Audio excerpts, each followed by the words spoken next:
Shalom. So today we're going to talk about marriage in its entirety.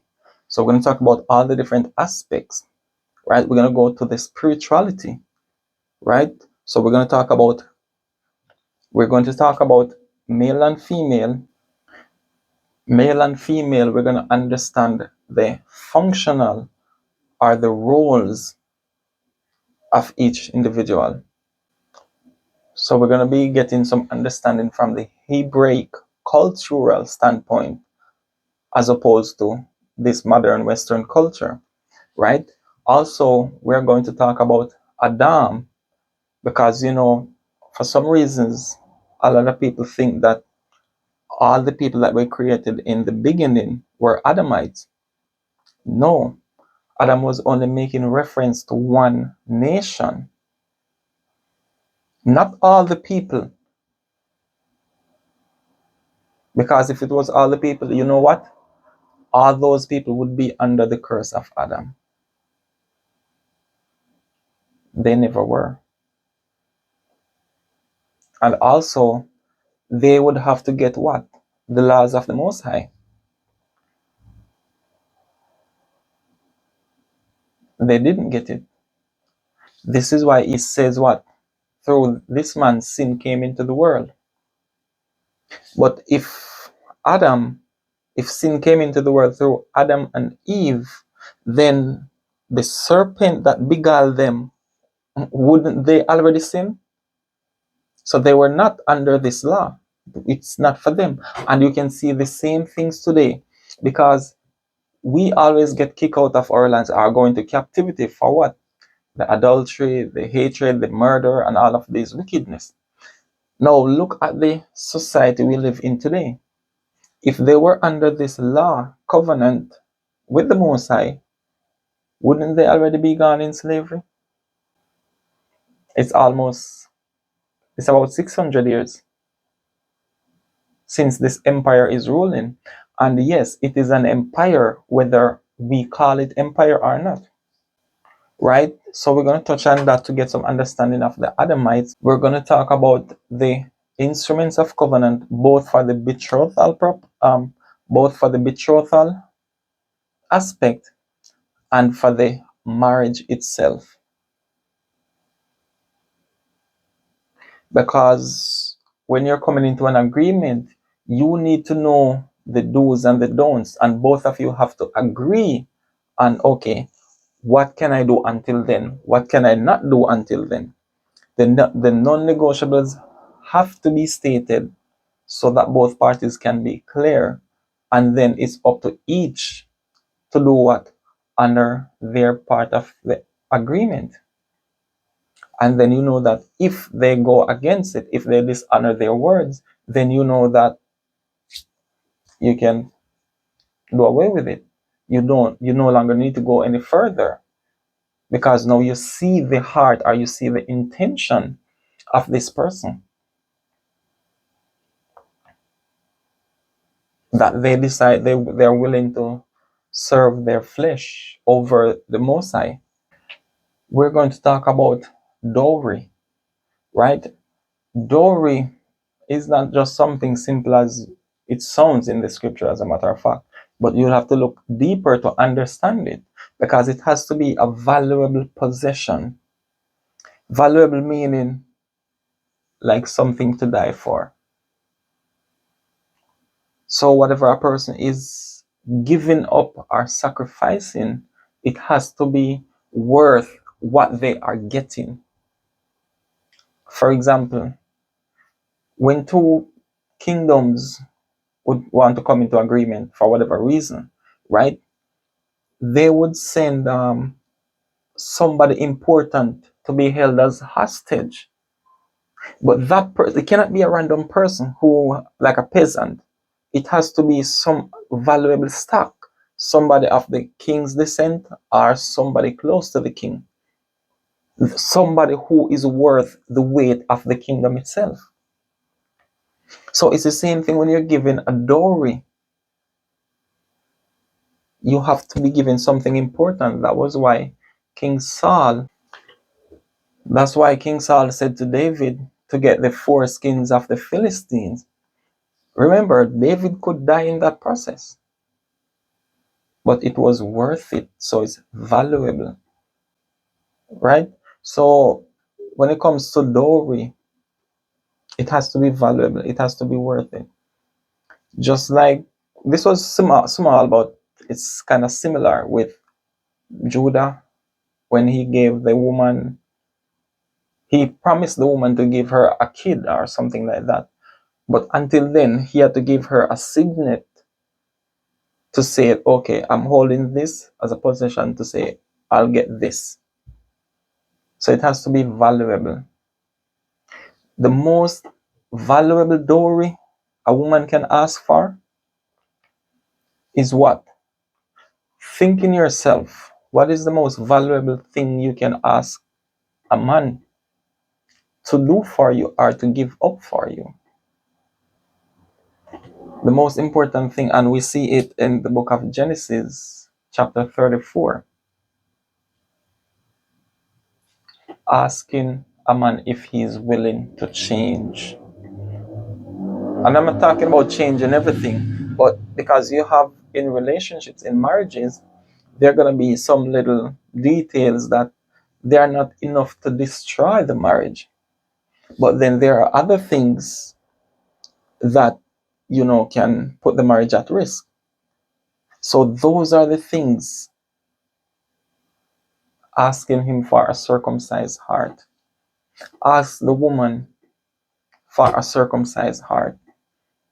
So yes, you might have some little bad habits here and there. That's not a major problem. We can live with that. But these things that mean this and this to me, can you and are you willing to change them? Are you willing to give them up? Right? And also, the final thing we're going to look into is, why is it important for the parents to choose the spouse for the son or the daughter? Not just the son. Not just the daughter, but both son and daughter.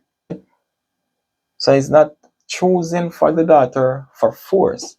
And remember, we're not supposed to create whoredom. So you're not going to give your daughter to a man that your daughter doesn't feel respected or loved, or she doesn't feel certain way about him.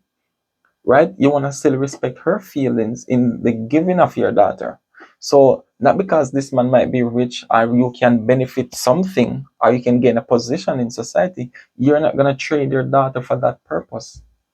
She needs to be comfortable and she needs to be well respected. And this man needs to have her best interest at heart. Right? Now, for the son, yes, you can choose for your son, or the son can, it's kind of a little bit different with the son. But however, it's important for the parents to do that.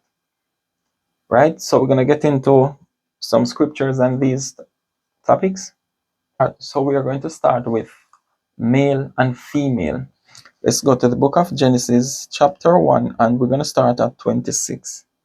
It says, "And God said, let us make man in our image, after our likeness, and let them have dominion over the fish of the sea, over the fowl of the air, and over the cattle, and over all the earth, and over every creeping thing that creepeth upon the earth." So we're seeing here over the cattle. We know what cattle is. We know what cattle are. Over all the earth, that includes people, other nations, because a lot of us are under the impression that he created man on the sixth day. No, everything the Most High creates, he divides afterwards. He created the water, he separated from the land. He created the light, he separated from darkness. He created men, and then he separated men among themselves. So he separated Adam from among men and gave Adam what? Dominion. What is the dominion? He gave him his wisdom, knowledge, and understanding. and he became a living soul. So he took Adam from his normal state and do what? Set him up, made him a king. The first kingdom ever created was the Adamites, and that's one thing you'll never find on Google. You'll never find it anywhere. This is why they start their kingdoms from, you go to Sumerians and Egypt and Akkadian and all of that. You'll never see anything about the kingdom of the Adamites. And this explains Adam and his wife. Because what? A king is not supposed to multiply wives to himself. Now, for the woman, this is something that you need to understand. Stop letting men bring you to scriptures about King David and King Solomon having more than one wife, right? You take them to the law. Let us go to Deuteronomy. Let us go to the book of Deuteronomy chapter 17, and we'll start at verse 15. It says, Thou shalt in any wise set him king over thee, whom the Lord thy God shall choose. One from among thy brethren shalt thou set king over thee. Thou mayest not set a stranger over thee, which is not thy brother. But he shall not multiply horses to himself, nor cause the people to return to Egypt, return to slavery. Right? Like your kings having a lot of wives, taking on to different philosophies. We saw that with King Solomon, right? To the end that he should multiply horses, for as much as the Lord hath said unto you, ye shall henceforth return no more that way, neither shall he multiply wives to himself. So no king, all kings were forbidden to have wives, but it's not applicable to all men,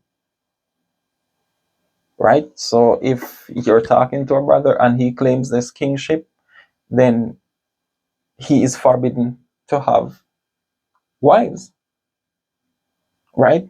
So it was just to show that concept that you would have to look for to understand it, right?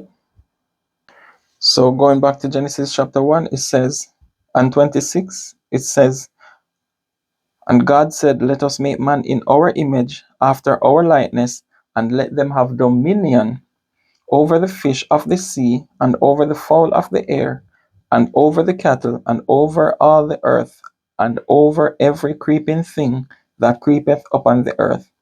So God created man in his own image. In the image of God created he him. Male and female created he them. Now, what is your understanding of male? What is your understanding of female? Because from the Hebraic standpoint, it's very different. It's operational, it's functional, it's something you can see. Because we're to do what? We're to be set apart. So the word male means to remember, but it's not remember in the sense of, like in this culture, you remember Passover last year. Remember such and such event. It's not in that sense.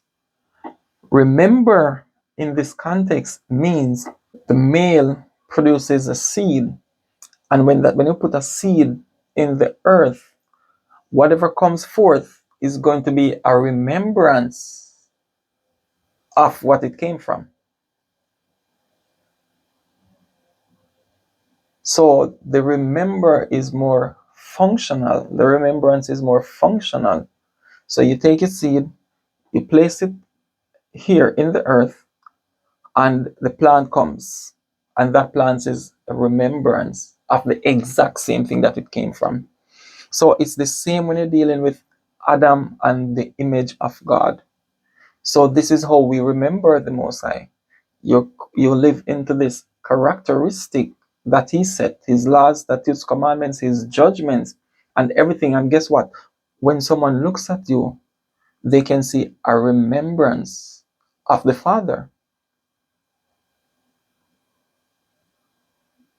Right? So when you go more in a natural way with this, the man and the seed, this is where the female comes in. Right?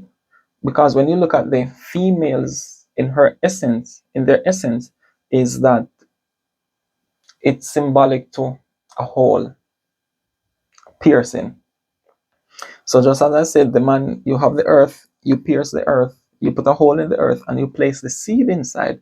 It's the same thing with the woman, with the hole, and you literally put your seed inside, and she's going to take care of the other procedures up to 9 months, right? And then she's going to behold a baby. It's the same like you have an idea, a vision, or something. Guess what? You present it to your wife, and she will manifest it. You give her a seed, she'll manifest a baby. So that was the primary role of the woman. So when it says to be an helpmeet, this is the deeper meaning. You cannot just take anything and give to any woman out there and expect it to be fruitful. No, so you have to know what you're placing your trust in.